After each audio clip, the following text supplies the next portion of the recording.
Olá, doutores e doutoras, olá, acadêmicos e acadêmicas de fisioterapia, tudo bem com vocês? Sejam muito bem-vindos a mais um episódio do Fisioverso, o podcast do multiverso da fisioterapia. Como sempre, recebendo grandes nomes, convidados especiais, para que a gente conheça um pouquinho da história deles e sirva como fonte de inspiração, porque vocês sabem, a nossa profissão é a mais bonita que tem, então temos também as histórias mais belas. Sejam muito bem-vindos.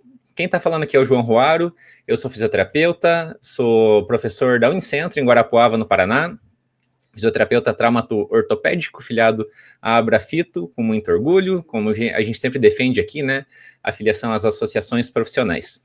E também tem uma página direcionada a finanças pessoais e investimentos para profissionais da saúde, porque cuidar da nossa saúde financeira também é fundamental. Hoje vamos ter um convidado super especial, lá da Bahia, um soteropolitano, e a gente vai conhecer um pouquinho da história dele. Tenho certeza que vocês vão adorar esse episódio de hoje. Bom dia, Cibele, boa tarde, boa noite, como é que você está? Tudo bem? Olá, tudo bem, João? Tudo certo? Feliz, né, em estarmos gravando aqui mais um episódio do Fisioverso, podendo contar um pouquinho mais desse multiverso da fisioterapia, que sempre foi o nosso propósito aqui enquanto, né, programa, enquanto podcast, e eu acho que a gente tem tido muita sorte, né, em todas as pessoas que a gente entrevista, a gente tem conseguido realmente mostrar esse multiverso, né, a gente já entrevistou tantas pessoas, né, desde pessoas que trabalham ali na saúde pública, pessoas que trabalham, né, em serviços privados, hospitais, docência, pesquisa. Então, a gente tem conseguido, né, empresas, a gente tem conseguido transitar muito bem e mostrar, né, para todas as pessoas que nos ouvem, tantas possibilidades que a nossa profissão, como o João falou, que é a melhor de todas, ela nos possibilita, e eu tenho certeza, né, que a gente fez uma ótima escolha, a gente só precisa realmente saber encontrar os caminhos que nos fazem felizes, e, acima de tudo, ser resilientes, né, a gente saber que as dificuldades, elas acontecem, e não acontecem só para nós fisioterapeutas, as dificuldades estão aí, né, para a vida, e a gente, né, tem que ter força, tem que ter amigos, companheiros, pessoas que nos apoiem para a gente enfrentar, né, tudo que a vida nos proporciona de bom e de ruim. Aqui quem fala é a Cibele Knaut, eu sou fisioterapeuta. Inspiradíssima, por sinal, Cibele Knaut hoje, hein? Hoje Começou filosofando. destruindo aqui, muito bem, gostei. E aqui quem fala, então, é a Cibele Knaut, como o João fala, né, eu tenho o prazer, veja, gente, quem tem a sorte que eu tenho de trabalhar com ele todos os dias, Veja, olha só, isso é né, uma ganhei honra. na Mega Sena 2 vezes, né, você veja, a gente fala que não pode ganhar, eu ganhei 2 vezes, a primeira foi casando com meu marido, e a segunda, trabalhando com o João todos os dias, veja só, A né, que recíproca é sortudo. verdadeira. Mas, enfim, né? Então, nós somos professores aqui da Universidade Estadual do Centro-Oeste do Paraná, em Guarapuava, né? Nessa cidade pequenininha, mais fria, né? E que a gente tenta fazer o nosso melhor, né? Enquanto fisioterapeuta, enquanto professor, né? Eu não sei se a gente já falou algumas vezes aqui, mas eu e o João, a gente também tem a super... eu acho que sorte mesmo, né? Não sei se é a palavra, eu sei que o João não gosta muito da palavra sorte, mas o privilégio, né, de estarmos também na assistência, então isso faz toda a diferença, né, para a gente enquanto pessoa, enquanto fisioterapeuta e principalmente enquanto docente, e acho que o nosso convidado, ele compartilha dessa experiência com a gente também.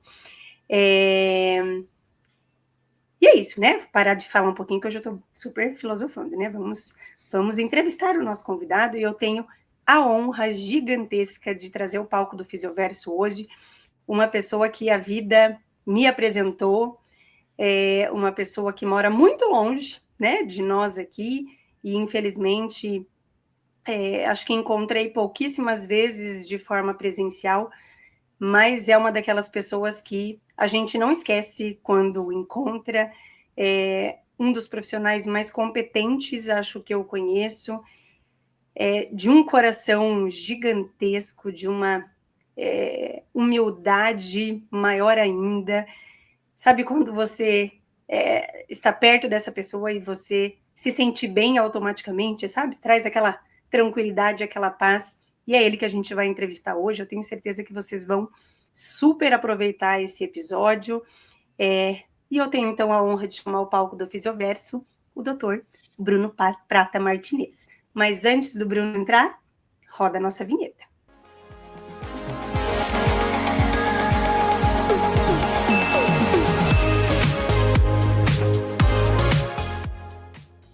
Seja muito bem-vindo ao Fisioverso, Bruno. Como é que você está? Tudo bem por aí? Tudo bem. Eu sou o João, eu sou a Cibele, um prazer estar com vocês aqui, uma honra estar participando aqui do podcast de vocês. Fisioverso. Bruno, a honra é toda nossa. Eu não economizei adjetivos ali, porque você sabe que você mora no meu coração, né? Você é uma das pessoas que, de verdade, eu mais admiro a sua competência técnica, né? Acho que as poucas vezes que trabalhamos juntos, você demonstrou, né, essa competência, essa humildade, e você com certeza é alguém que eu admiro bastante. Mas antes da gente começar, eu queria que as pessoas conhecessem um pouquinho do Bruno que eu conheço, então eu queria que você contasse para nós quem é o Bruno Prata. Quem é o Bruno? Boa, eu vou falar um pouquinho. Então, agradecer também, Cibele, uma pessoa especial, né? Nos conhecemos no grupo, né, Cibele, da Classificação Brasileira de Diagnósticos, e eu também tenho muito respeito e admiração pela profissional que você é e pela sua forma de ser também, né? A gente é uma pessoa muito alegre, das pessoas fantásticas, alegre, e sempre que nos vemos é uma grande alegria. E João também, conheceu o trabalho dele.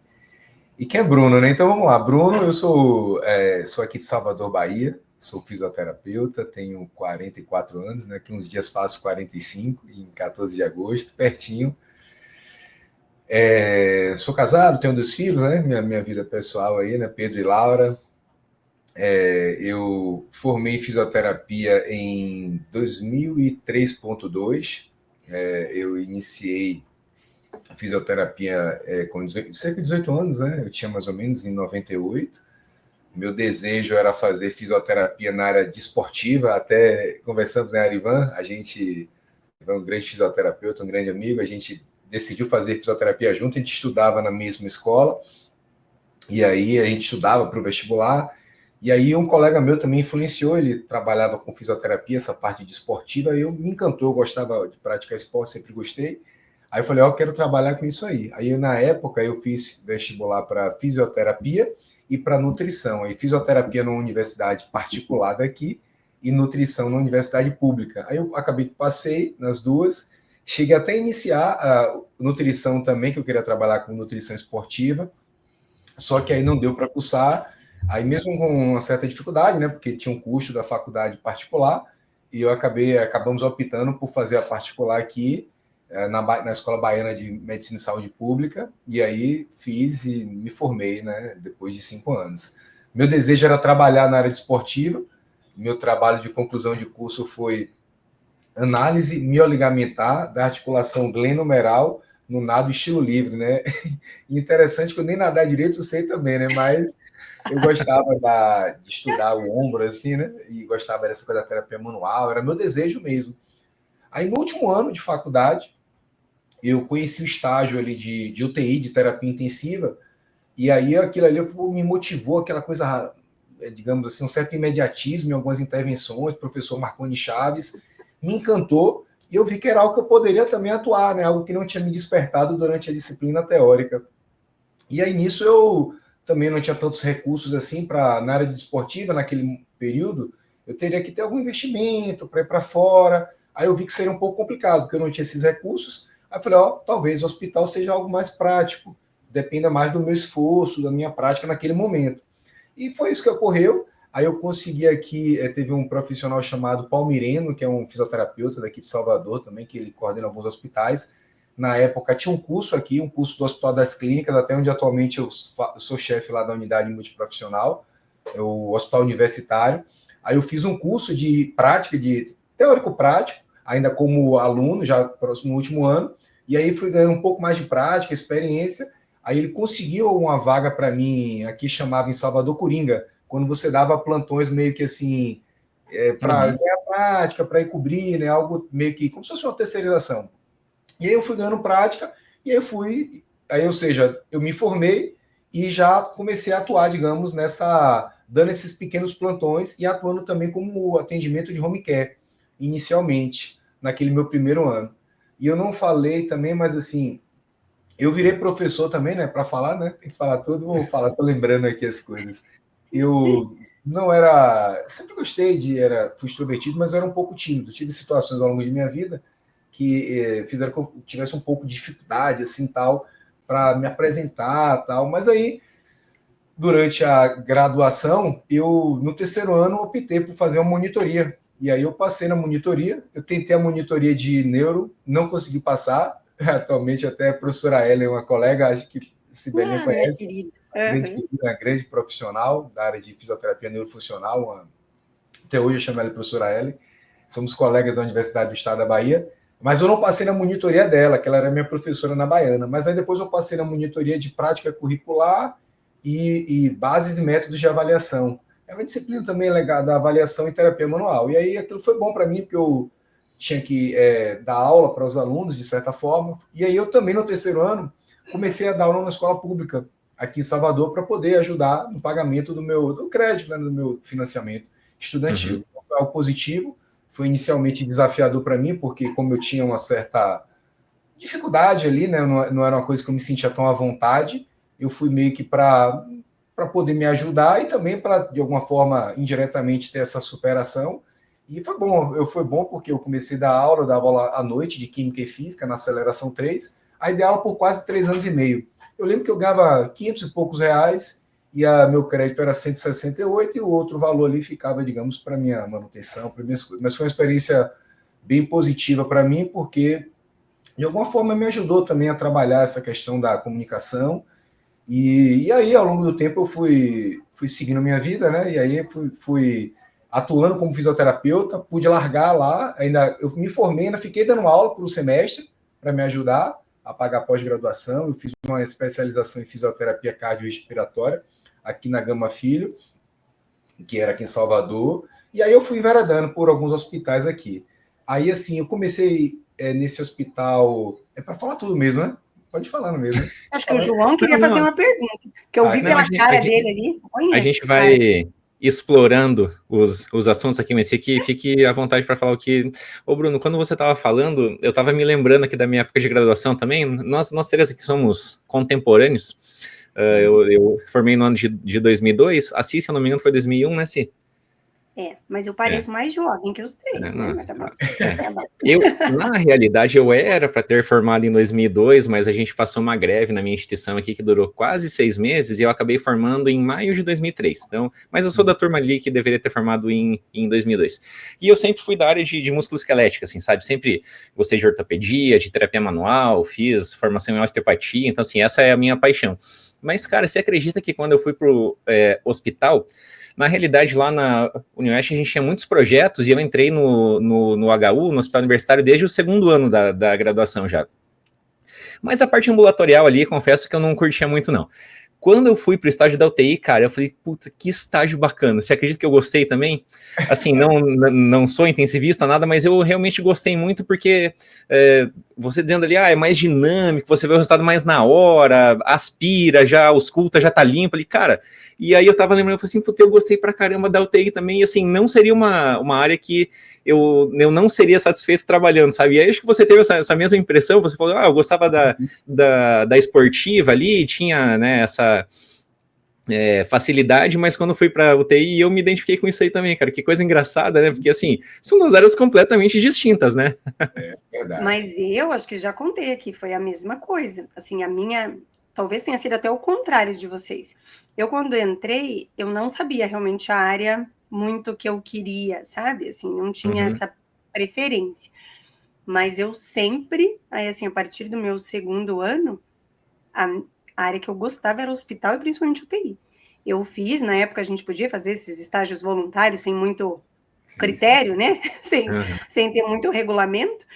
E eu fiz estágio, eu comecei no meu segundo ano de graduação, fiz segundo, terceiro e quarto, na época eram 4 anos, no Hospital Erasto Gettner, lá em Curitiba, né, que é um hospital muito conhecido de oncologia, e eu passei por todos os setores do hospital, né, ambulatório, a parte da pediatria, né, os leitos em geral, UTI, e era realmente a minha paixão, assim, de disciplina, era a que eu mais gostava, né, eu fui aluna do Espiridião, então, assim, era um negócio que eu amava, então, assim, eu tinha certeza, meu TCC foi na respiratória, e aí a vida me levou para neuro, sou muito feliz.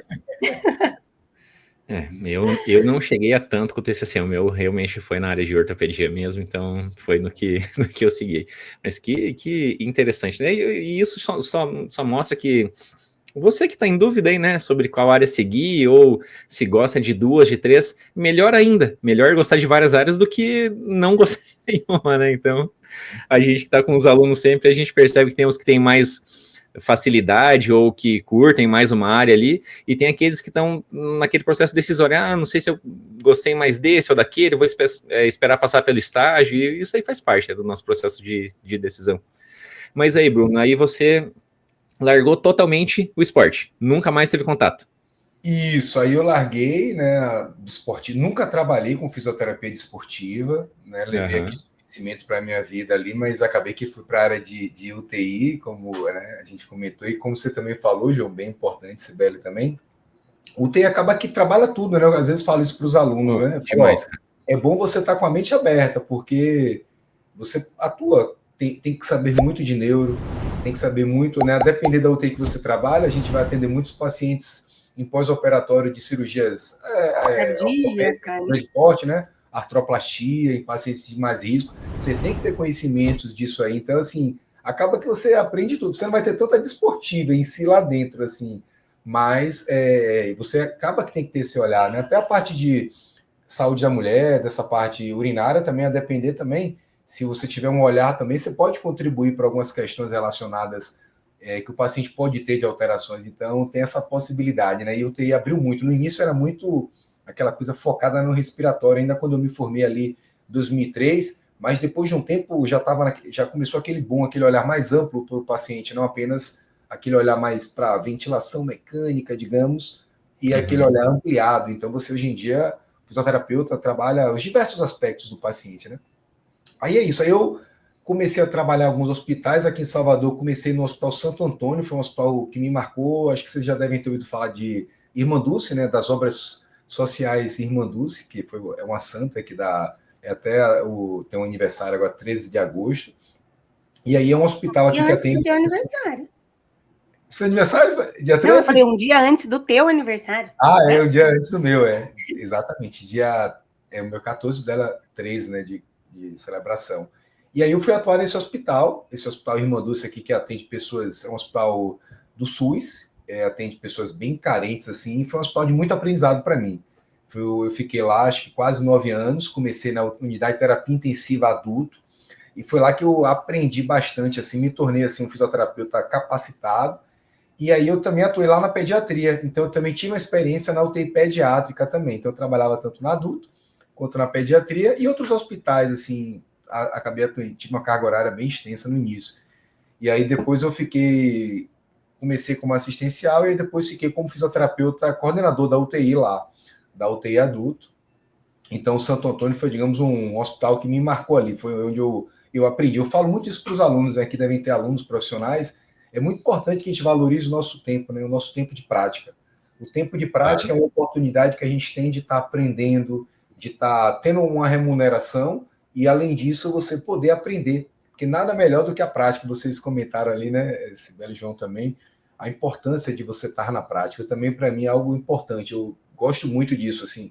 No meu dia a dia, hoje em dia, eu lido um pouco com assistência, quando estou com os meus alunos, na supervisão aqui nas UTIs que eu fico, numa UTI neurológica, numa UTI mais geral, e também numa enfermaria. Então, eu tenho 3 turnos, mais ou menos, de estágio ali com os alunos, então é um momento que eu gosto muito dessa vivência, e tem uma parte também do ensino, que eu dou aula, e um pouco da gestão aqui. Então, mas é muito importante esse momento, né? Então, a gente está É ali, né, Bruno? É nesse momento que a gente lapida a nossa prática profissional, porque quanto mais paciente a gente atende, quanto mais caso a gente pega, a gente vai ficando melhor naquilo que a gente faz. Então, é natural, às vezes, a gente ouvir dos alunos, mas, professor, para você, né, você demonstrando, você fazendo, nos parece fácil. E quando a gente vai fazer, tem aquela certa dificuldade. Fala assim, sim, eu faço isso há 25 anos, né? Você está fazendo há 6 meses, há 1 ano, há 2 anos. É como dirigir. A primeira vez que a gente pega um carro ali, é aquele negócio todo mecanizado, né? Eu tenho que pisar no freio, pisar na embreagem, soltando devagar, acelerar, trocar marcha e tal. Vai se tornando muito mecânico no início ali. E conforme você dirige 2, 3, 5, 10, 20 anos, aquilo se torna automático, né? Você só vai e faz, né? É um aprendizado processual que a gente chama, né? Isso faz parte. E eu acho que outra coisa que as pessoas precisam entender que tudo são momentos. E esse momento inicial de carreira, ele é isso. A gente trabalha muito, ganha muito pouco. Então, assim, é um momento que é bem desproporcional, realmente, né? O tanto que a gente trabalha para o tanto que a gente ganha, mas ele é essencial para a gente se forjar realmente enquanto profissional, né? A gente consegue entender, né, o que a gente mais se identifica, o que a gente mais gosta, onde a gente mais quer realmente ficar, e a partir daí a gente consegue ser um pouquinho mais seletivo. Mas esse início, ele é importante também, né? Essa carga grande, claro que também é o momento da gente, além de tudo, estudar muito, né? Porque não tem muito como a gente também evoluir sem estar estudando, sem, né, tá aprimorando esse conhecimento técnico, mas esse perrengue inicial, eu acho que ele é comum a todos nós, né? Acho que todas as pessoas que a gente já entrevistou aqui, a todos né, nós, João? e a Não tem todas as ninguém profissões, né? Sim, comum a todos Sim. nós e a todas as profissões. Todas as É natural que exato. quem entra no mercado de trabalho tenha uma carga de trabalho horária ou laboral ali maior e uma remuneração menor, e conforme o tempo for passando, você vai melhorando nas duas coisas, né? Sabendo fazer melhor os seus processos, seus fluxos ali, reduzindo um pouquinho sua carga horária de trabalho, ou fazendo com um pouquinho mais de sabedoria o que você consegue economizar em tempo, e aí, obviamente, a remuneração tende a ser maior também. E isso que vocês falaram, fundamental também, essa coisa do aprendizado, né? Acho que o João falou, Sibeli também. Aprendizado é tudo, né? Tudo que a gente faz e a gente se mantém fazendo, a gente vai melhorar. Alguns podem ser mais rápido, outros, mas você vai melhorar. Então é importante, essa prática é muito importante, né? E a prática assistencial, eu lembro que muitas vezes eu precisei, era 36 horas, 48 horas, sai de um plantão para o outro. Tinha momentos que eu tinha carga horária de 90 horas semanais, né? Eu falei, meu Deus, como é que vai ser isso ao longo do tempo? Aí eu pensava assim, né?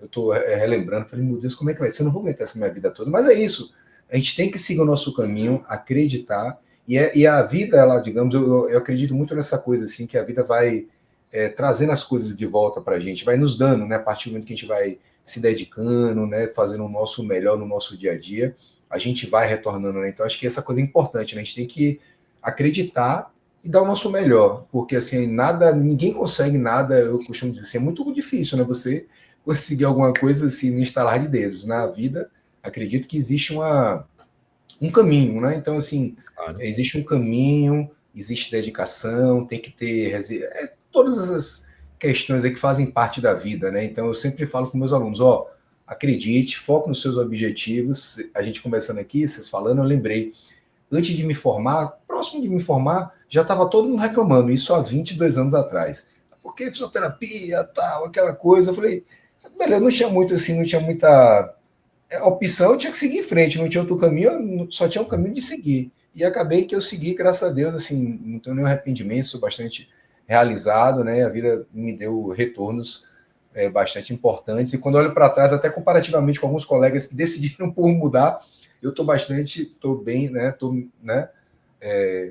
Estou numa condição bastante significativa, digamos assim. Então, assim, a gente tem que acreditar, né? Então, assim, não adianta, a coisa não vai estar ali, você tem que seguir o seu caminho e com certeza a vida vai dar um retorno, porque tem coisa que não é ao longo do processo que você vai descobrindo as oportunidades, mas para isso você tem que estar inteiro naquele processo. Senão você não consegue visualizar. Se você vai cheio de alguma forma, negatividade, insatisfações, as coisas boas vão estar aqui próximo de você e você não vai estar enxergando, porque você está com, digamos, com a nuvem ao longo dos seus olhos. A gente sempre fala, né, Bruno? Cuidado, né? Tirar essas coisas que obstruem nossa mente, né? A gente tem que ter propósito, a gente tem que ter metas, mas ainda assim ter a mente aberta, porque as oportunidades às vezes elas aparecem, e eu sempre falo assim, por mais que a gente tente planejar muitas coisas, às vezes a vida planeja algumas coisas para nós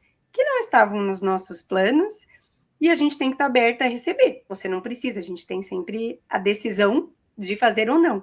Mas eu acho que é importante a gente estar aberto e preparado, claramente, né, para essas oportunidades que aparecem, né? Porque às vezes a vida leva a gente também por alguns caminhos que a gente inicialmente não imaginava, né? Mas eu acho que essa mente aberta, ela também é muito, muito importante, né? Para a gente poder, talvez, aproveitar um pouquinho mais as oportunidades que aparecem, né? Então, com certeza. E às vezes fraquezas, às vezes, como a gente comentou, né, eu tinha dificuldade de falar à frente, vou me tornar professor. Eu também, eu falo a mesma coisa. Vai entender, né? Às vezes a gente tem que acreditar e seguir em frente, né? Eu sempre fui muito tímida, por incrível que pareça, as pessoas não acreditam. Lá em casa eu era conhecida, assim, era bicho do mato mesmo, assim, minha mãe falava, eu fugia das pessoas, eu morria de vergonha de falar. E eu, quando comecei, foi um desafio pessoal, quando eu resolvi fazer o mestrado para morar fora, eu confesso que, assim, a minha ideia não era o mestrado em si, era eu me superar, assim, eu precisava morar fora, eu já falei aqui algumas vezes, durante a graduação, eu não queria fazer vestibular fora de Curitiba, porque na minha cabeça, assim, para que eu vou morar fora de casa? Eu queria continuar morando na casa da minha mãe e do meu pai, eu não entendi o porquê que eu precisava, né? Eu estava morando numa capital, para que eu vou sair de casa para fazer faculdade? E quando apareceu a oportunidade do mestrado, foi uma coisa assim, para mim mesmo, eu preciso desmamar, assim, eu preciso aprender a morar sozinha, eu preciso aprender a me virar, e uma das primeiras coisas que eu fiz, eu acho que eu estava ainda no primeiro semestre do mestrado, eu fui procurar terapia, eu fui fazer, imagina, né, fui procurar terapeuta em francês, super, super bom, né, nem sabia falar direito, mas para eu aprender a falar em público, eu me lembro que eu tinha muito trabalho para apresentar, e eu tinha uma dificuldade enorme, não era da língua em si, né, era uma dificuldade minha, assim, eu tinha um bloqueio, né, de conversar, e isso me ajudou muito na época, assim, né, e hoje falo, acho que até foi demais, porque falo Funcionou o desbloqueio, hein? Funcionou. A terapia foi efetiva, foi eficaz e efetiva. Até hoje. Bruno, aí então você estava comentando que você fez a pós ali na parte de cardiorrespiratória, começou a trabalhar nos hospitais, e você ficou quanto tempo nessa prática mais assistencial, digamos assim, e em que momento surgiu a oportunidade, assim, você comentou anteriormente que teve a oportunidade da docência ali para o ensino médio, né? Mas em que momento da tua vida surgiu esse interesse de ir para o ensino superior como docente? Isso, aí eu fiquei trabalhando mais ou menos ali até 2016, se eu não me engano. 2016. Há bastante tempo, bastante.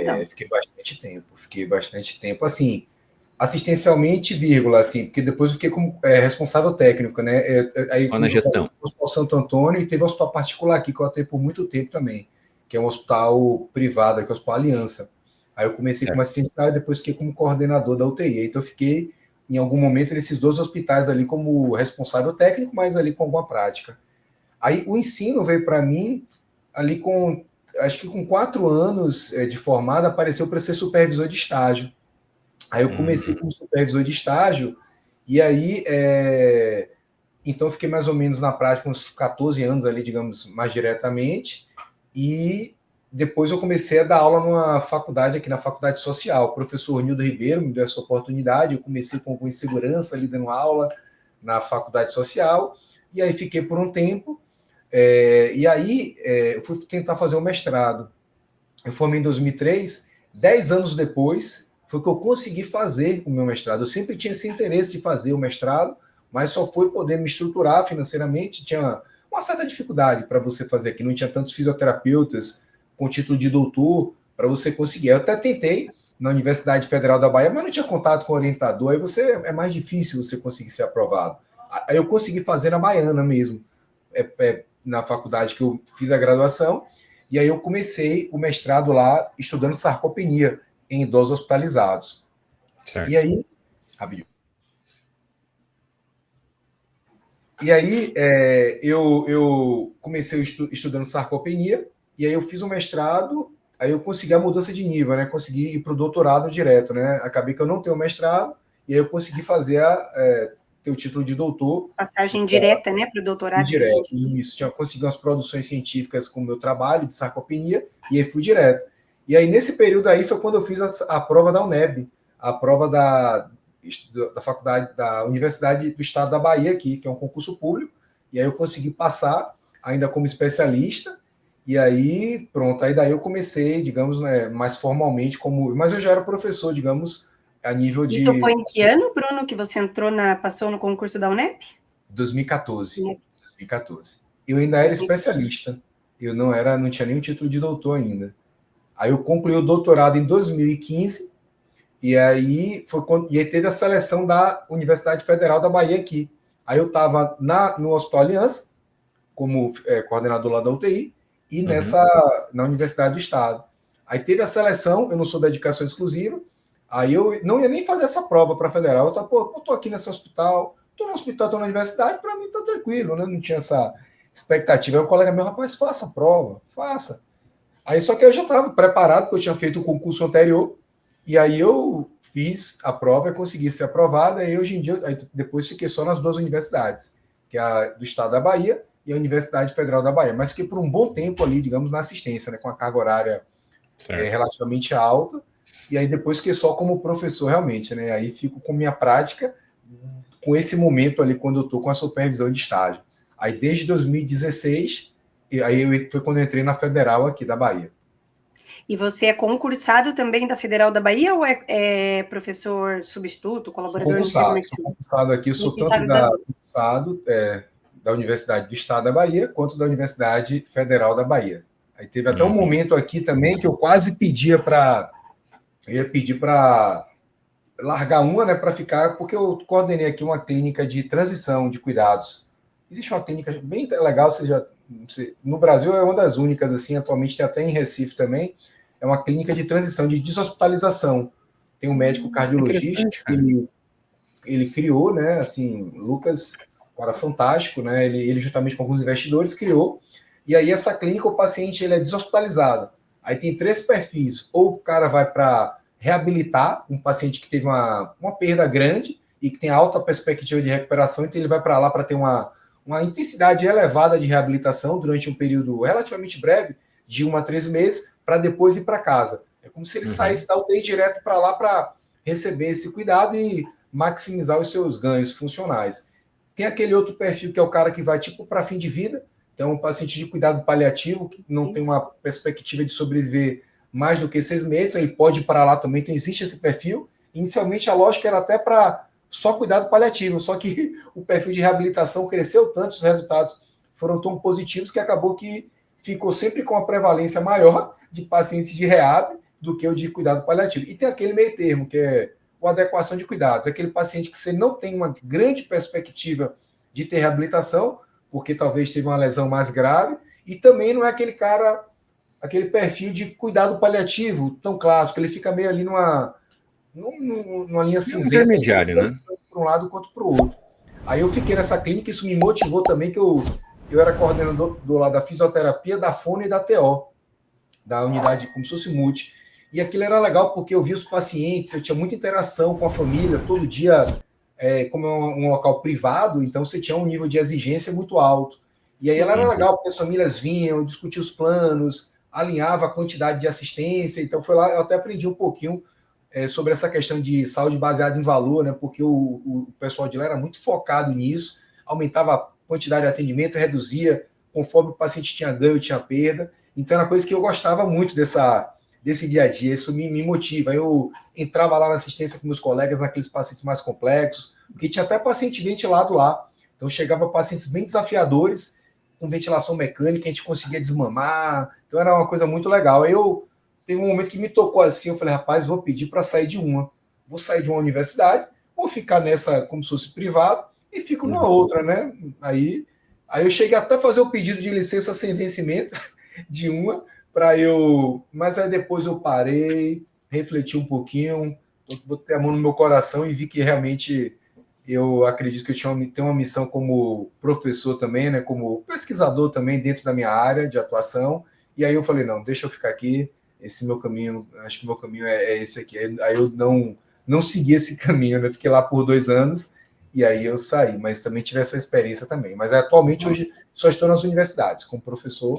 Meu Interessantíssimo. Jesus, só estou. Eu já em uma já não dou conta, em 2. Ô Bruno, deixa eu te perguntar um pouquinho mais sobre essa clínica aí, porque achei super interessante mesmo. Sabemos hoje que é um gargalo em qualquer região do Brasil, né? Esse momento de que o paciente ele tá para ter alta hospitalar, mas os serviços de reabilitação ali, de baixa ou média complexidade, eles estão cheios ou demoram para admitir o paciente, né? Na verdade, às vezes até um problema de saúde pública, isso dessa gestão de como inserir esses pacientes lá nos nossos serviços de reabilitação de fato. Como chama a clínica de transição, é isso? Chama Clínica Florence. Tem um Instagram, depois podem acessar, é uma coisa muito legal. Atualmente ela começou com 30 e poucos leitos, atualmente tem, acho que aumentou bastante, eu não tenho a quantidade exata. E também em Recife agora também, uma clínica muito legal, um trabalho bem interessante, um serviço... É o nosso sonho, né? Pô, assim, seria um tipo de serviço, não que ainda não tenha, né, mas talvez não com esse nome, com essa especificidade, assim, e daí a classificação, Bruno, de risco ali desse paciente, ele já vem do ambiente hospitalar classificado de certa forma, é feita uma classificação dentro da clínica, existe um protocolo, um padrão, isso tem algum modelo internacional que é utilizado, foi desenvolvido aqui mesmo? Como que Isso, João, excelente pergunta. Na realidade, esse médico cardiologista, ele teve uma demanda com a avó dele, que teve um AVE, e ele sentiu uma dificuldade nesse processo de reabilitação no pós. Entendi. E aí ele viu alguns modelos, existem alguns modelos internacionais, assim, um pouco diferentes. A gente até escreveu agora, eu estou orientando uma mestranda aqui, uma oncologista, Isabela Oliva, ela até vai defender amanhã o mestrado dela, e aí ela até fez uma revisão. Existem alguns modelos disso, né, de cuidado de enfermagem, tem até alguns termos assim que são utilizados, mas assim, aí a Florence, ela meio que mescla alguns modelos. No Brasil não tem nenhuma, eu cheguei até na época a visitar um Einstein, mas não tem, não é uma unidade de longa permanência, é uma unidade que o paciente vai mesmo para esse cuidado, o internamento de curto prazo, ok? Digamos de 2 a 3 meses, esporadicamente ele vai 5 ou 6 meses, caso haja uma perspectiva de ganho muito significativa para aquele período. Então, você um cara que chegou em ventilação mecânica, e aí você conseguiu retirar ele do ventilador mecânico, desmamou ele da ventilação mecânica em 3 meses. E aí você vê uma perspectiva de conseguir evoluir uma decanulação, a retirada da traqueostomia, para ele voltar a respirar por via aérea fisiológica. Aí você pode ter esse contato com o plano e fazer isso, mas geralmente é tempo curto. Em relação ao perfil, João, como é que fica internado, né? Ele fica ali internado e qualquer condição de saúde? Qualquer condição. Aí tem esses 3 perfis. Ou ele vai para reabilitar, é o cara que é o paciente que teve uma perda aguda e tem uma alta perspectiva de ganho. É muito comum pacientes neurológicos, mas também outros pacientes pós-internamento crítico ou outros perfis também. Tem um perfil de cuidado paliativo, que é o oposto, aquele cara que vai tipo para, como se fosse o hospice lá fora, né? Tem aqueles locais para fim de vida. Então ele vai para lá meio que para uma fase final de vida, ok? Então o paciente que vai para lá para esse cuidado paliativo, ele tem que ter uma perspectiva de não sobreviver até 6 meses. Existem scores para calcular isso e o médico assistente tem que ter isso em mente. Caso você observe que o paciente cronificou, porque não existem certezas, né? Às vezes ele vai com essa perspectiva e de repente estabiliza, ele tem a alta. Aí quando ele volta a piorar, ele vai de novo para lá, entendeu? Então é muito essa transparência para saber, não fica lá direto.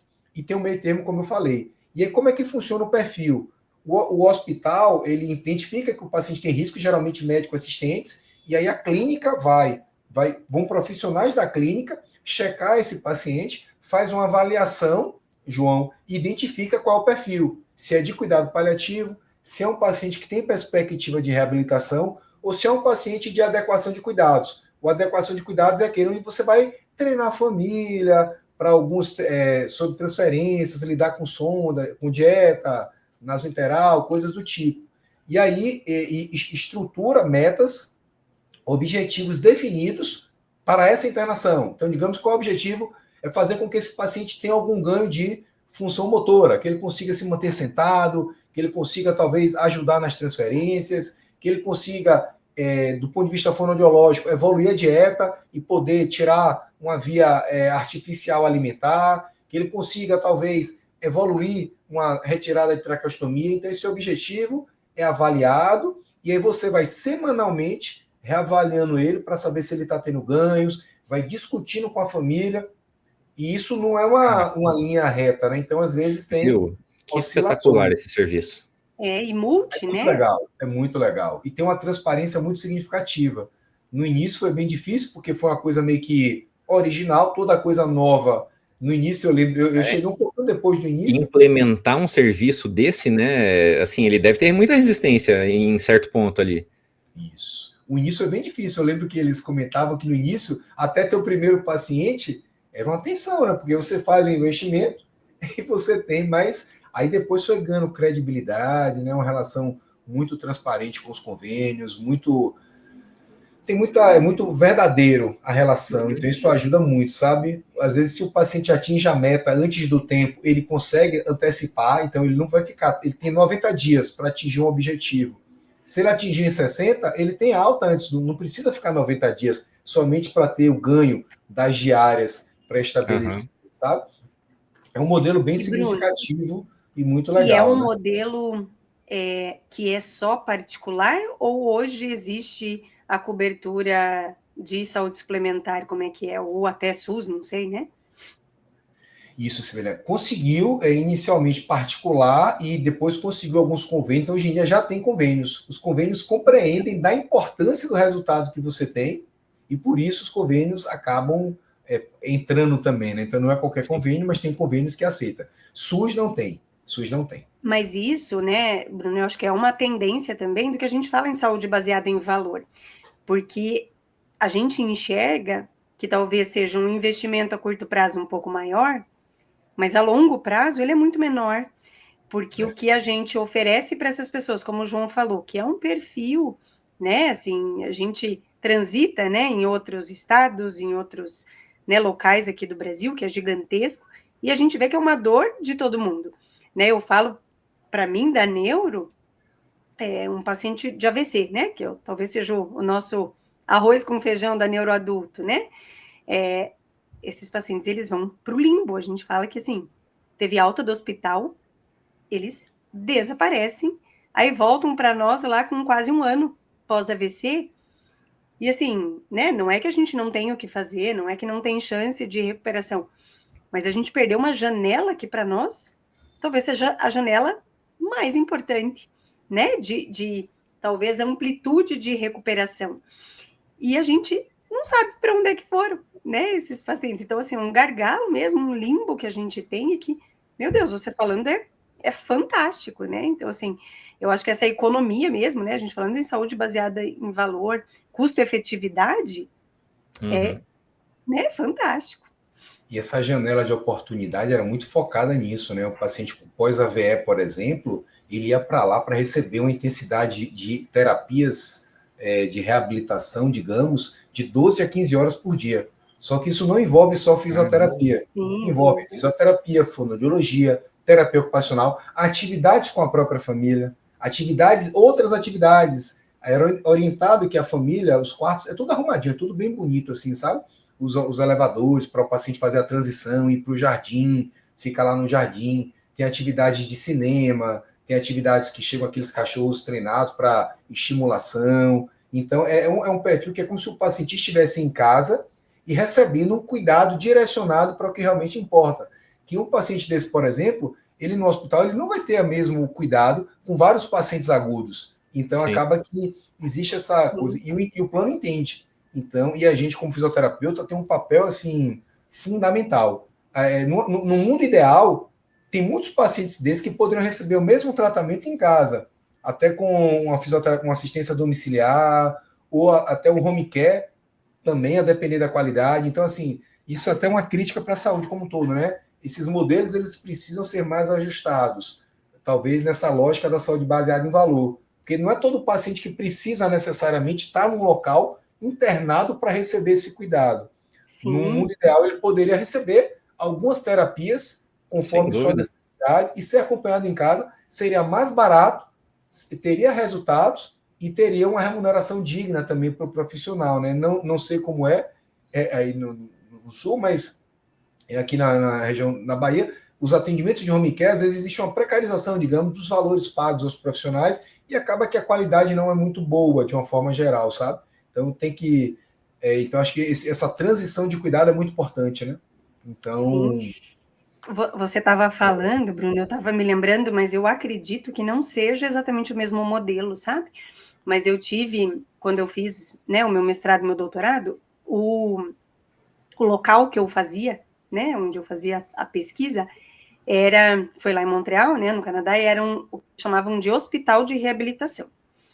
E que a gente até tem, eu acho que alguns modelos nesse sentido aqui no Brasil, mas que eu acredito que não seja tão parecido com o que era de lá. Eu sei que o CRER, em Goiânia, na época que eu estava lá, quando eles estavam construindo o CRER, eles até foram lá para o hospital de reabilitação, mas eles tinham um perfil parecido. Então, assim, todo paciente que tinha alta, né, dessa condição aguda que ele teve, ele automaticamente era encaminhado para um hospital de reabilitação. E esse hospital de reabilitação, ele tinha esse caráter, então não tinha nada de emergencial, nada de, né, ele era realmente para esses cuidados iniciais, então os pacientes também ficavam de 3 a 6 meses, mas era isso, era um paciente que ficava internado, recebendo toda essa assistência multi, e os critérios de alta, eles eram justamente que a família, o paciente, ele tivesse essa condição de voltar para casa dentro, né, das suas limitações e capacidades, mas da melhor maneira possível, de forma, né, com autonomia, independência. E eu me lembro que a gente tinha isso, né, milhões de anos atrás, foi 2002, eles já tinham, eu lembro que para alta, né, eles tinham uma simulação de uma casa, né, dentro do hospital. Então, o paciente tinha toda essa vivência, ele e a família, né, de cuidados para ele aprender a cozinhar, arrumar uma cama, né, conseguir ele fazer as suas, né, atividades básicas ali, com os auxílios que ele precisasse ou não, e até, que eu achava fantástico, tinha um simulador de carro. Então, que eles também aprendiam, eles saíam do hospital já podendo ter a carteira de motorista, né, adaptada com o que eles faziam, que era super fantástico. E eu me lembro, né, até comentei isso porque foi talvez o maior choque positivo que eu tive em relação ao Brasil. Porque eu falava, meu Deus, na rua a gente via as pessoas com algum tipo de deficiência, né? A gente via todas essas pessoas, muitos idosos, né? Não necessariamente com alguma condição de base neurológica, mas a gente via essas pessoas na rua, coisa que aqui no Brasil, pelo menos na época, a gente não via tanto. Por quê? Porque essas pessoas, elas tinham independência e autonomia, eles eram treinados para isso, né? Então, assim, isso era uma coisa, assim, que me chamou muita atenção, que era fantástico, assim, sabe? A gente via, às vezes, umas senhorinhas naquelas scooterzinhas, cedo, tirando neve do carro para sair, sabe? Era uma coisa... E Deus o livre você oferecer ajuda, se levava uma pasada na cabeça, porque elas queriam fazer sozinhas, sabe? Então, assim, era fantástico. E eu acho que é o tipo de serviço realmente que a gente precisaria ter mais, e não só, talvez, esse modelo que você falou, mas como vocês bem colocaram, né? Dependendo do critério, a gente focar realmente nessa assistência subaguda, né? Porque isso, para qualquer condição de saúde, ela, né, se neurológica, cardíaca, músculo-esquelética, ela é fundamental, é uma janela de oportunidades realmente que a gente tem para talvez ter mais possibilidade desse indivíduo ser realmente, e de fato, como deveria, inserido, né, em termos de participação social de novo, né? Isso. E tem uma questão aqui também que foi muito interessante nesse processo também, uma experiência, que é essa coisa do alinhamento do cuidado. Além de você definir as metas, a família também participava, tipo um projeto terapêutico singular, ou nesse sentido, aquele PTS, que o Sistema de Saúde hoje em dia discute, né? E semanalmente, não semanalmente, mas de tempo em tempo, existiam reuniões para alinhamento desse plano. Porque às vezes o cara vem para uma perspectiva de reabilitação, esse trabalho até que eu comentei a minha mestranda vai defender amanhã, né? É sobre isso. Pacientes que chegaram lá meio que com perspectiva de reabilitação, só que evoluíram para cuidados paliativos.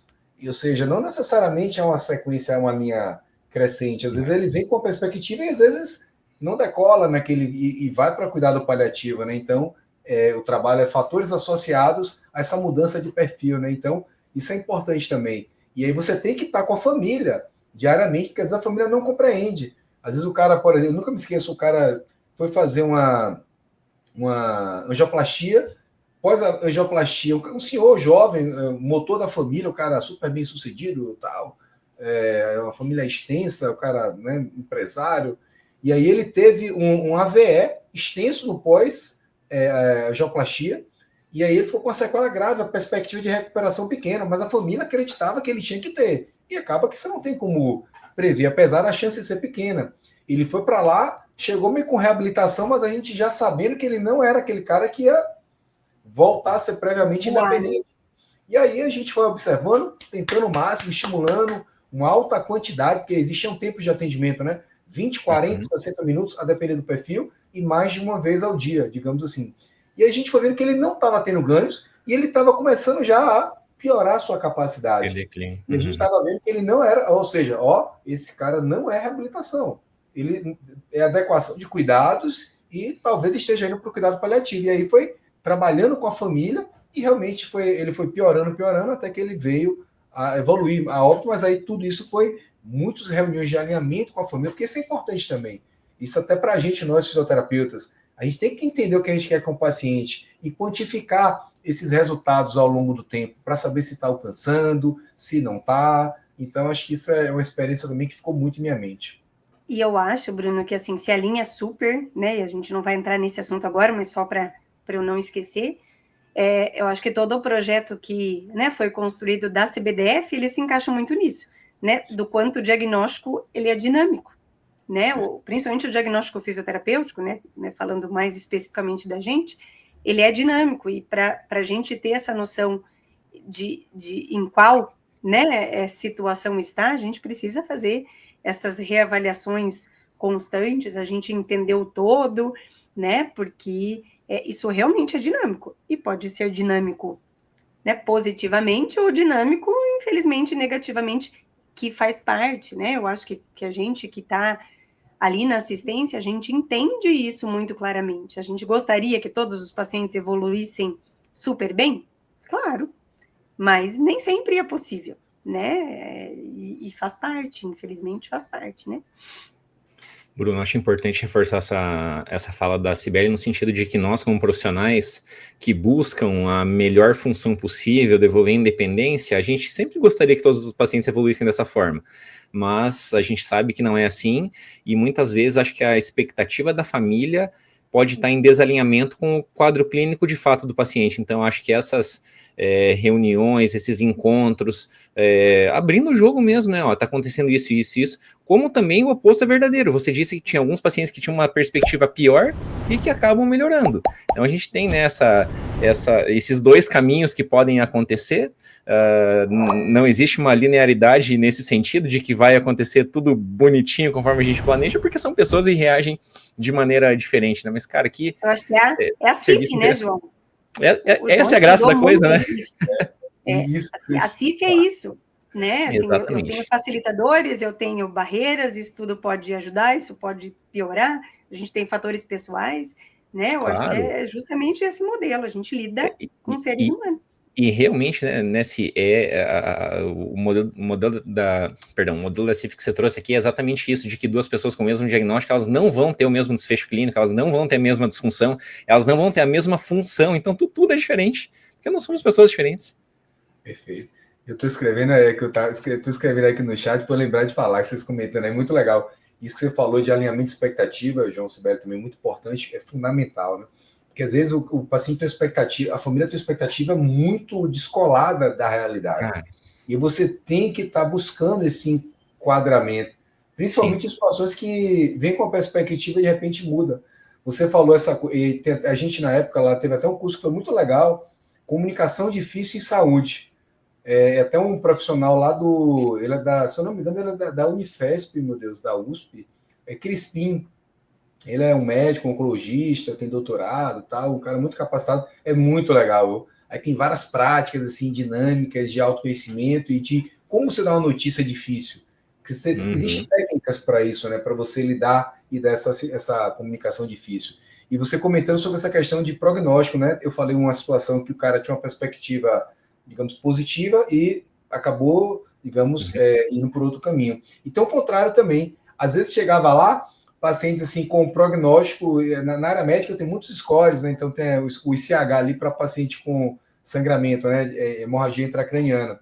Aí tem um score prognóstico que é de 0 a 6. Quanto maior o score, maior a mortalidade em 30 dias. De 4 para cima, se eu não me engano, a mortalidade é acima de 70% em 30 dias. E abaixo disso a mortalidade é menor. Aí chegava pacientes com esse ICH, digamos, de 4, 5, e você, o cara vai morrer em 30 dias. Então ele vinha para cuidado paliativo, porque ele tem a perspectiva de morrer em menos de 30 dias. Só que de repente você ia sentindo o paciente, e o paciente não estava com os sinais vitais em deterioração, e você começava, vamos lá, então vamos nessa, vamos progredir.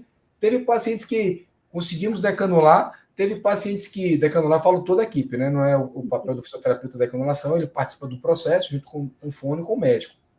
E também teve pacientes que até tiveram melhoras de tronco, apresentou algum contato, então tem um lado contrário também, né? Então essa coisa de quantificar essa funcionalidade, né? E um professor meu daqui, o professor Luiz Cláudio, ele trabalha com medicina baseada em evidências, é uma das pessoas que eu admiro bastante, assim, na época do meu pós-graduação, ele foi meu professor de métodos quantitativos, o Luiz Cláudio Corrêa. Ele é fora da curva, um cara espetacular.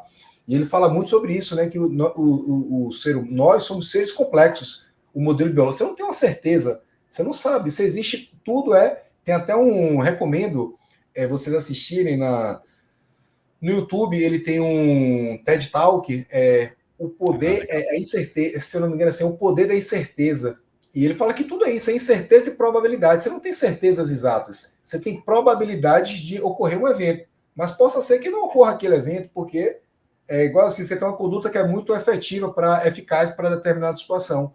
Mas o seu paciente pode ser aquele paciente que não vai ter resposta, então as coisas não são... outlier, né? Exatamente. A incerteza é muito legal. Mas uma coisa... Esse vídeo dele.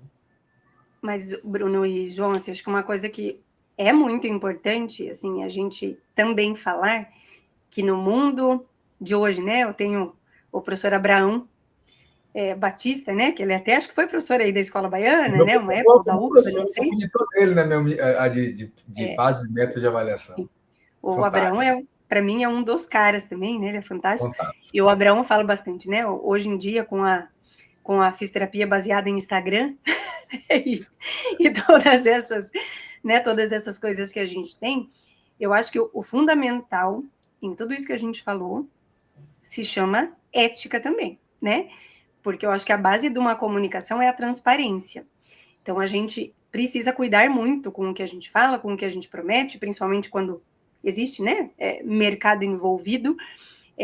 Eu acho que a gente pode oferecer, sim, né? Eu acho que, graças a Deus, hoje na fisioterapia a gente tem muita opção terapêutica, né? Hoje não nos faltam opções, e até não nos faltam opções de medicina, né, fisioterapia baseada em evidência, de fato, né? Mas a gente tem que ser transparente e ético com o paciente, com a família, de que existe risco e existe benefício em tudo, né? A gente não pode garantir milagre e a gente tem que ser, acima de tudo, muito ético de que existem, sim, situações que, infelizmente, a gente não tem como errar. Hoje, às vezes, assim, me entristece muito, eu não sou, né, uma coisa que eu falo muito com o João, que eu preciso melhorar essa minha atividade instagramável, né, mas às vezes me entristece muito coisas que eu vejo, né, das pessoas prometendo e fazendo e acontecendo, de situações que a gente sabe que não são bem assim. E a família e o paciente, até por um desconhecimento, né, eles não são profissionais da saúde, muitas vezes, eles compram aquilo como verdade, né, Exato. E aí chegam para nós assim, ó, eu quero isso, né, e cabe a nós dizer, olha, não é bem assim, né, eu acho que essa transparência, essa ética, ela tem que estar sempre acima de tudo, como eu falei, nós também queríamos, né, quem de nós não quer que o nosso paciente melhore, claro. Mas a gente não pode deixar que talvez, né, princípios financeiros, eles se sobreponham, né, fiquem acima dos princípios éticos e morais de fato, né. Claro, isso beira, né, se até, na realidade, ultrapassa a responsabilidade, né, o profissional está sendo completamente irresponsável por divulgar esse tipo de coisa, e nós aqui, enquanto Fisioverso, a gente abomina e, né, reprova qualquer tipo de conduta nesse sentido. Bruno, deixa eu só fechar esse assunto, esse capítulo aqui da nossa conversa. Então, o nome da clínica é Clínica Florence, né, para quem quiser buscar saber mais, tiver interesse sobre maiores informações, Clínica Florence. E o TED Talks que você comentou é do professor Luiz Cláudio, correto? Luiz Cláudio, O Poder da Incerteza. Poder da Incerteza. Então fica duas recomendações aí para você que, né, gostou dessa parte da conversa aqui, busque saber um pouquinho mais, porque eu vou buscar os dois, achei interessantíssimo o modelo ali, vamos... Bruno, vamos falar um pouquinho agora mais então sobre as suas instituições. Então você é funcionário público estadual e funcionário público federal. Você transita em duas realidades similares e distintas, correto? Correto, perfeito. Cara, o que você vê de principais semelhanças, de principais diferenças nessas duas esferas, né? Porque você está na mesma cidade, você leciona em Salvador, mas em instituições que têm caminhos diferentes. Conta pra gente como Chefes diferentes, né? Chefes também. diferentes. Não, tudo é diferente, né? O sistema é diferente. Bom, deixar ele responder que a gente vai complementando aqui. Exatamente. Aqui eu trabalho em duas instituições públicas, né? Uma federal e uma estadual. A federal, nós temos uma quantidade menor de professores. A estadual aqui acaba que ela tem quase o dobro de professores. Então, eu sinto que algumas coisas no federal aqui, particularmente, algumas coisas, existem algumas travas, digamos assim, sabe? O curso é mais novo, Bruno, da UFBA, de fisioterapia? Equivalente. Tá. Equivalente. Entendi. Então, não é porque é mais novo, às vezes, que ainda está em construção. Entendi. Não, acho que são algumas coisas mesmo de, assim, aí tem algumas desproporções. Aí na estadual, acaba que a quantidade de professores, ela é maior, né? Então, assim, consegue ter alguns avanços nesse sentido. Mas, assim, no geral, assim, eu gosto muito de lidar com essa questão de lidar com o público, assim, né? Mas, assim, existem algumas dificuldades de infraestrutura, alguns locais, às vezes, assim, né? Por exemplo, o curso de fisioterapia chegou depois da Universidade Federal. Aí você pega a faculdade de enfermagem, tem toda a estrutura. Então, como veio depois, existem algumas dificuldades nesses aspectos ali, né? De quantidade de professor, tem todo porque são códigos de vaga que surgem. Mas assim, são dois cursos que são muito bem avaliados, né? Assim, nas provas do ENAD, né? Teve bem uma quantidade bem significativa entre as melhores. Então, é um grupo bastante unido dos professores e a gente tenta fazer o melhor. Os alunos, eu gosto muito dos alunos que nós temos, né? Assim, são alunos que são interessados, a gente tem os projetos de iniciação científica que a gente desenvolve. Na estadual, eu não faço parte do programa de pós-graduação. Já na federal daqui, eu faço parte do programa de pós-graduação. Então, eu lido com, digamos, com a pesquisa de mestrado e doutorado. Já lá na UNEB, eu lido mais com a graduação. Não tem um programa assim, específico na área de fisioterapia. E aí então, tem essas diferenças. Nas duas, eu atuo como supervisor de estágio e dando aula em sala de aula. Né? Na UNEB, eu tenho uma disciplina específica de fisioterapia UTI que eu ministro, sou responsável. Já na federal, eu fico mais na prática. Tem um professor Cássio, que é o responsável pela disciplina, digamos, teórica. Às vezes eu dou alguma aula, mas eu fico mais no campo mesmo. E lá eu dou aula na pós-graduação de metodologia científica aplicada, juntamente com outros colegas lá, o professor Dimitri, Monossar, que é o Após, Bruno, em que programa? Assim, existe programa de fisioterapia aí?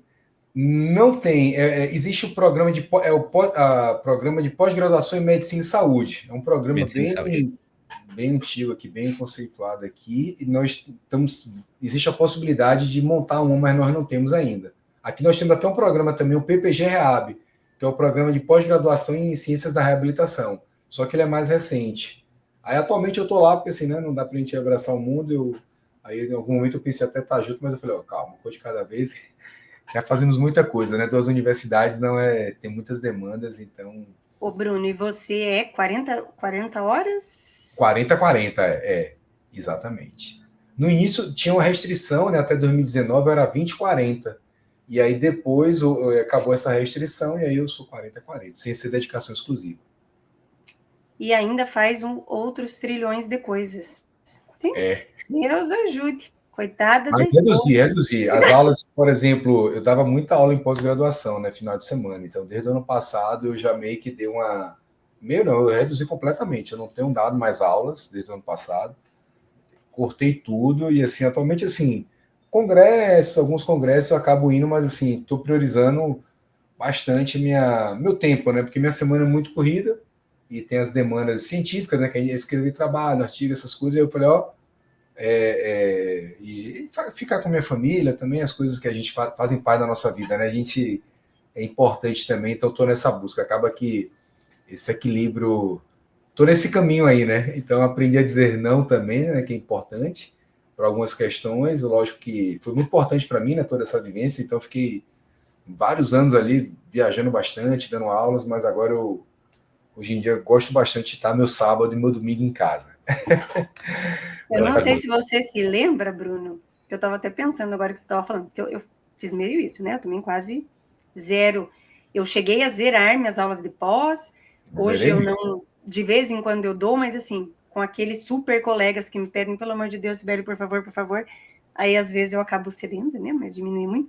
Mas eu acho que a primeira vez na vida que eu te conheci foi porque nós estávamos na mesma instituição dando aula de pós, claro, né? Eu na neuro e você na terapia intensiva, obviamente.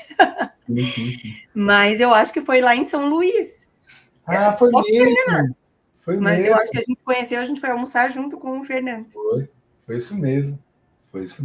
Nossa, faz milhões de anos, não sei nem dizer quando que foi. Mas faz muito tempo. Faz muito tempo. Enfim, mas vamos lá. O Bruno, e além assim, você comentou que tinha algumas atividades paralelas, que você está reduzindo, assim, você já teve atuação aí no Conselho Regional, no Conselho Federal, em alguma associação, no que você já transitou desses órgãos aí de classe? Perfeito. Eu, na realidade, eu sou associado da Associação Brasileira de Fisioterapia Cardiorrespiratória e Terapia Intensiva, a SOBRAFI, sou sócio desde 2011. Aí eu já fui já fiz parte aqui como suplente da diretoria local. Regional, né? Também fui diretor administrativo da Associação Brasileira, da SOBRAFI, de 2016 a 2020, juntamente com o Dr. Flávio Maciel, Josimar, Leni, alguns colegas, Marlos Caixa. Acho que essa gestão foi a gestão que o Flávio foi presidente, não? Ou era Josi? Isso, exatamente, na gestão que o Flávio foi presidente, 2016 a 2020. Aí eu fui diretor administrativo. Do conselho do CREFITO 7 aqui, eu fui da Câmara Técnica em um período. Aí atualmente não assim, me chamaram, mas eu não tô com esse tempo. E eu também fui membro do grupo de trabalho de diagnósticos fisioterapêuticos, né, do COFITO. Eu fui chamado em 2019. E aí hoje eu estou ainda na Comissão Nacional de Diagnósticos e Procedimentos Fisioterapêuticos do COFITO. Então, eu mantenho essa atividade aí, né? Então, assim, além das minhas atividades, tem essa demanda aí também. Então, eu tenho essa atividade como membro dessa comissão, né? Nacional de Diagnósticos e Procedimentos Fisioterapêuticos, que tem relação com a classificação brasileira de diagnósticos, fisioterapêuticos, e tem uns projetos também de remuneração baseado em valor também, que o COFITO tem feito parte.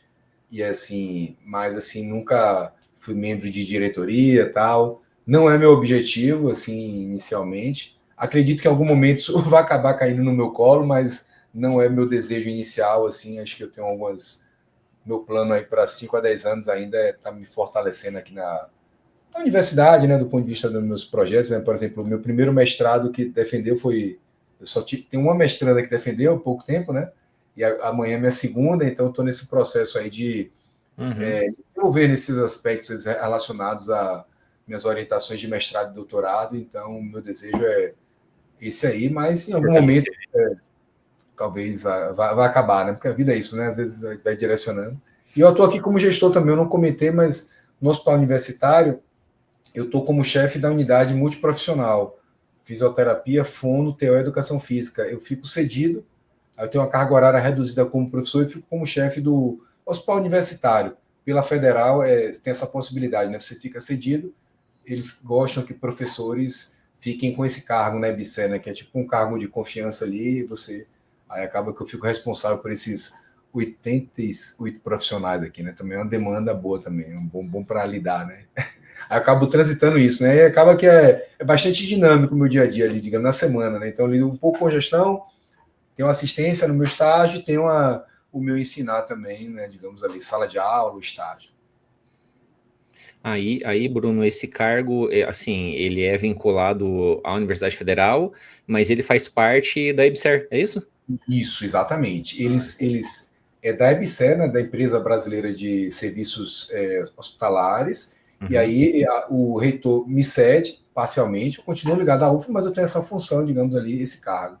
E aí eu tô lá já, para essa brincadeira, eu vou completar quase 5 anos já nessa... Isso que eu falo, eu já me lembrava de você ter me contado isso há algum tempo já, né?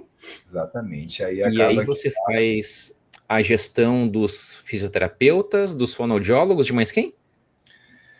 São 68 fisioterapeutas, 69 fisioterapeutas, 8 fonoaudiólogos, 9 terapeutas ocupacionais e 2 educadores físicos. Cara, que equipe grande, hein? Equipe grande. Nas UTIs, nas enfermarias, no ambulatório. Aí tem físio 24 horas, Bruno, no HU? 24 horas nas UTIs, Maravilha. adulto pediátrica, sim. Aí é bem Muito legal bom. também, é bem interessante. A gente lida muito, né? Eu tive que aprender algumas coisas também. Eu também gosto desses desafios, assim. Acaba que eu também fui para essa área também de gestão, não era muito meu desejo inicial, mas aí eu comecei, aí depois de um tempo acabou que aparecendo essas oportunidades. A vida, digamos, vai nos levando, né? Então eu acabei que eu fui para esse caminho também. Aí a gente lida muito com alguns sistemas aqui, né? Que é o Mentor, que é o portal para o ponto, o sistema C, né? O sistema eletrônico de informações. Então tem algumas coisas bem interessantes assim.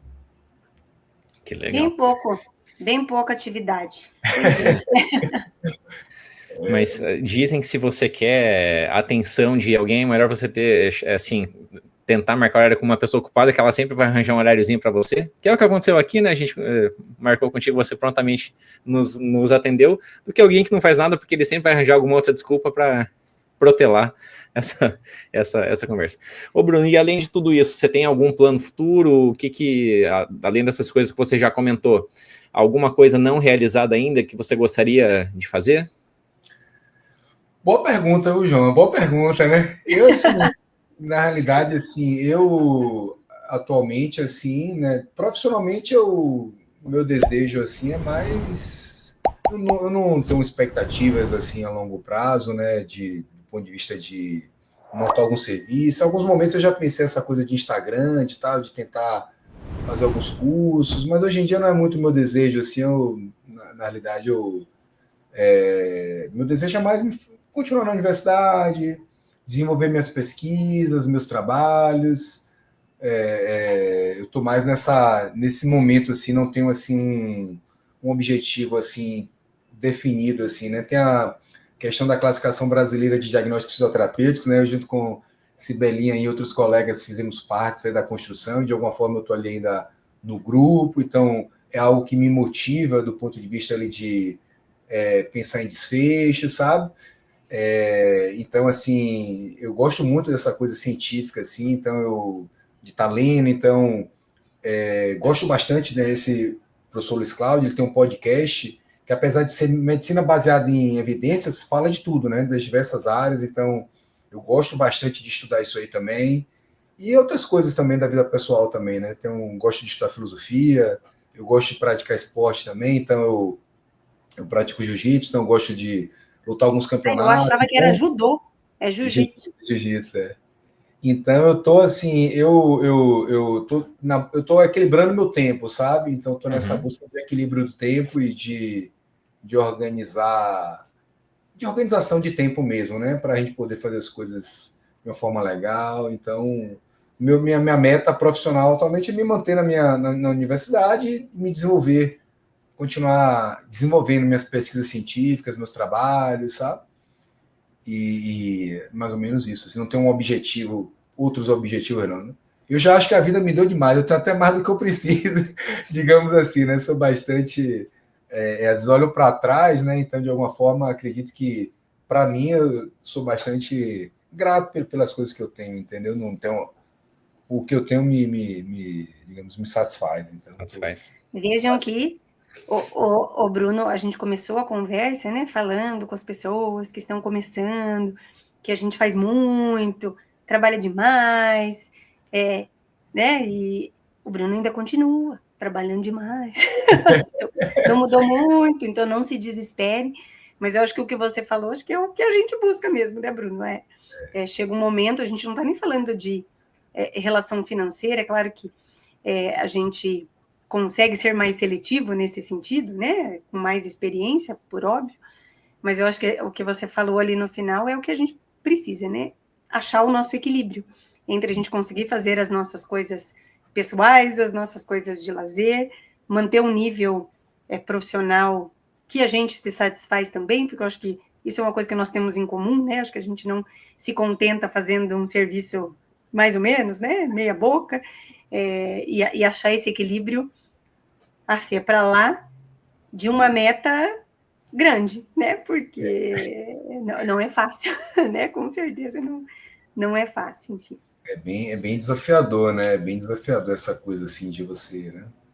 Eu estava até falando aqui, é uma coisa que eu tenho, essa coisa de escolhas, né?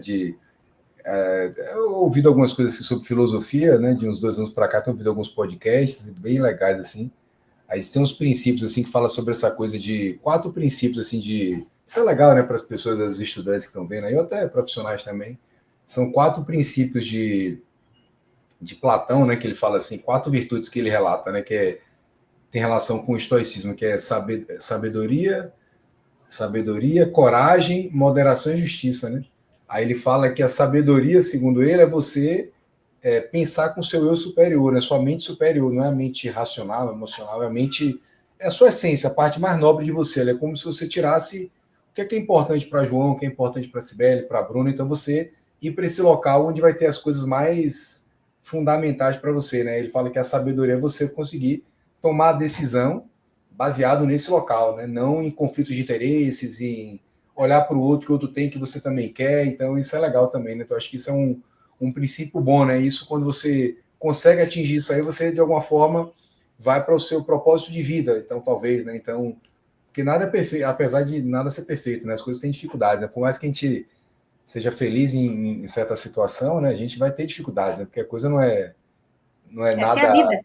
A vida é assim, né? Então existem dificuldades, assim. né? Então, e faz eu parte. falo sempre, Bruno, que tem um livro que eu adoro, que é meu livro de cabeceira, né? Eu sou super leitorinha, meu hobby é ler, mas tem um livro que eu gosto muito que é Picos e Vales, o nome. E é justamente isso, né? Ele fala da vida ser isso, né? E o quanto a gente tem que só saber equilibrar justamente e nos organizar quando a gente está no pico e quando a gente está no vale, né? Porque a vida é isso, a gente sempre vai ter picos e vales, né? Faz parte aí da vida, né? Enfim, e a gente tem que só saber realmente lidar e passar pelas situações da melhor forma possível e não se deslumbrar, principalmente quando a gente está lá no pico, né? Porque ele também não dura para sempre. Né? A gente tem que saber disso, né? E você falou, João comentou a pergunta também, uma coisa que eu tenho vontade de aprimorar mais, João, você comentando, seria essa coisa de... eu estava até vendo, eu tinha comprado um livro na época, só que eu nem pude explorá-lo mais, essa coisa de... Eu tenho vontade de estudar mais essa coisa de custo-efetividade, desses tipos de baseado em valor, então eu tenho vontade, um desejo meu, digamos ali, a médio a longo prazo, eu acho que eu tenho vontade de explorar mais isso aí, sabe? Me aprofundar nesse caminho. Não sei se um pós-doutorado lá na frente, algo nessa área. Não, né? Porque é bastante amplo isso, né? De custo-efetividade, envolve muitas coisas aí. Então, eu tenho vontade de me desenvolver mais, aprender, então é um assunto que eu tenho vontade. Então, é algo que talvez aí para meu médio e longo prazo aí é algo que eu tenho vontade de estudar. Maravilha, Bruno. Para quem se interessou um pouquinho sobre a tua vida, sobre as tuas atividades, quem quiser te seguir, onde te encontra, quais são os caminhos mais fáceis para te encontrar? Maravilha, João. Porque, assim, eu tenho Instagram, né? Não fico publicando tantas coisas assim, né? Bruno, underline, Prata, underline, Martinez, com EZ no final. Quem quiser também alguma coisa, tem meu e-mail, brunopmartinez@hotmail.com, alguma coisa, quem for aqui quiser alguma orientação também, né? Eu faço parte do programa aqui de pós-graduação, então a gente faz algumas coisas posso ter orientação de mestrado, doutorado, e basicamente é isso aí. Então, qualquer coisa, precisar de alguma coisa, pode mandar e-mail que a gente responde, também vai ser um prazer. E estamos juntos aí, né? E tem outras coisas também, você falando aí também, agora eu voltei a lembrar também algumas coisas. A gente teve a classificação que foi construída, eu também tenho um desejo também de montar algumas escalas de complexidade de fisioterapia, né, Sibeli? Eu acho importante, que é tipo, hoje em dia a gente não tem algo assim para definir, né, estratificação de risco de forma tão significativa. Então, eu tenho esse desejo também de fazer algumas... Isso é super legal, né? Para definir, porque às vezes você pega ali, em um hospital muito comum, né? Às vezes você tem 10 fisioterapeutas, como é que você distribui os pacientes para ele? Então, se você tivesse uma escala para definir o grau de complexidade, para poder equilibrar, né? Para não ficar aquele profissional com 10 pacientes com alta complexidade, que vai ter uma alta demanda, e outro com pacientes, digamos, mais estáveis, mais independentes, então para você equilibrar. Então, eu tenho vontade de fazer isso aí, focando em quantidade, tempo, algo nesse sentido. Então, isso também é uma coisa que para o futuro aí tem um... Aí, ó, você é fisioterapeuta que está pensando num mestrado, num doutorado, que gosta de seguir ou nessa área de pesquisa, academia aí, o Bruno é orientador, tá dando ideias de pesquisa. Fica mesmo a dica, ele já deu o e-mail dele aí, é só entrar em contato. Hashtag fica a dica, né? É isso aí. Se quem quiser te encontrar. Isso, isso. O Instagram, Bruno, underline Prata, underline Martinez. Tem também o Facebook, eu uso um pouco menos, Bruno Prata Martinez, e o e-mail, brunopmartinez@hotmail.com. Para quem não está vendo, o pessoal só está ouvindo, o Martinez é com Z no final, tá? Isso. Só para não... Acho que é meio normal, mas vai que, né? Sibeli, quem quiser te encontrar? Também, acho que o Instagram, né? O canal talvez mais fácil. Como eu já falei aqui milhões de vezes, também não sou a pessoa mais instagramável do mundo. Eu brigo comigo mesmo, o João briga comigo bastante, porque uma das coisas que ele faz é me atentar, gente. Vocês acham que ele tem essa carinha de bonzinho, mas ele me atenta. Tudo mentira. Mas, né, um dia irei, e me cobro bastante, sabe, Bruno? Eu falo, até esse final de semana eu estava em São Paulo, num simpósio, e estava com o Abraão, né, e todo esse pessoal, e falando, né, dessas questões de Instagram, e eu falo, olha, gente, mas eu me culpo um pouco, né, por tudo isso, porque eu acho que as pessoas que são pessoas que gostam de estudar, né, que têm conteúdos bons, a gente tem preguiça de entrar no Instagram. Aí é óbvio que a gente dá margem e voz, e palco, palanque, para muita gente que não sabe. Então, eu me coloco numa posição assim que eu não posso criticar, porque eu também não faço nada para mudar, né? Eu sei disso, assumo minha culpa, toda minha culpa, mas um dia melhorarei, né? Mas eu tardo, mas não falho. Então, assim, quem tiver dúvidas, né, dentro da fisioterapia neurofuncional, eu trabalho muito realmente com essa mais prática, baseada em evidência. Eu sou uma pessoa que não tem uma bandeira de um método, de uma técnica, então eu realmente acredito que não existe nada que seja bom para todo mundo. Eu acho que a gente falou um monte disso, a gente trabalha com seres humanos, então assim, não existe, né, mágica para isso, e na neuro principalmente isso não vai existir, mas claro que existem coisas que eu gosto mais, que eu acredito mais, enfim, então quem tiver, né, dúvidas hoje, uma coisa que eu estudo muito, que as pessoas geralmente não gostam, né, mas é uma coisa que eu adoro estudar, tenho cada vez mais me aprofundado, é dor neuropática. Eu acho que enquanto fisioterapeuta a gente negligencia pra caramba, né, os nossos pacientes sofrem um monte, eu acho que a gente peca desde diagnóstico e principalmente em termos de intervenção, é uma coisa, então, né, que eu estudo bastante, então quem tiver também interesse, dúvidas, pode me procurar, pode mandar, né, e-mail também, o e-mail da universidade, mas enfim. Então, @Cibele com S, Melo Quinaut, tudo junto, sem underline, sem risquinho, sem nada. E você, João?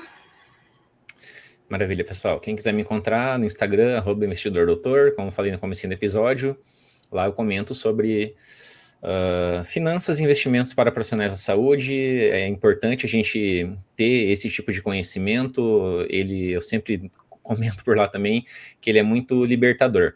Apesar de parecer que não é para nós, né, profissionais da saúde, saber sobre matemática, sobre finanças, sobre investimentos, bolsa de valores, investir no exterior, sim. Nós devemos nos apropriar desse conhecimento, porque isso vai nos dar qualidade de vida no futuro, porque a gente só vai saber a importância da educação financeira quando a gente precisar lá na frente. Então, como eu sempre falo, a melhor hora para começar é agora. Então, comece hoje, vá atrás desse tipo de conhecimento que você vai ver como é bacana e você aprende rapidinho, tenho certeza que você vai gostar, porque entender sobre dinheiro e sobre como as finanças funcionam é importante para todo mundo. Bruno, muitíssimo obrigado pela sua parceria, pela conversa que a gente teve aqui. O bate-papo foi super agradável, foi muito bacana. Tenho certeza que todo mundo gostou desse episódio. Então, muito obrigado por disponibilizar o teu tempo aqui para nós do Fisioverso. Valeu, João. Eu também agradeço a você, a Cibele, ao Fisioverso aí. Parabéns pelo trabalho de vocês. Para mim foi uma honra. Então, também foi bastante agradável para mim e estou à disposição. Precisarem de alguma coisa, suas ordens aí.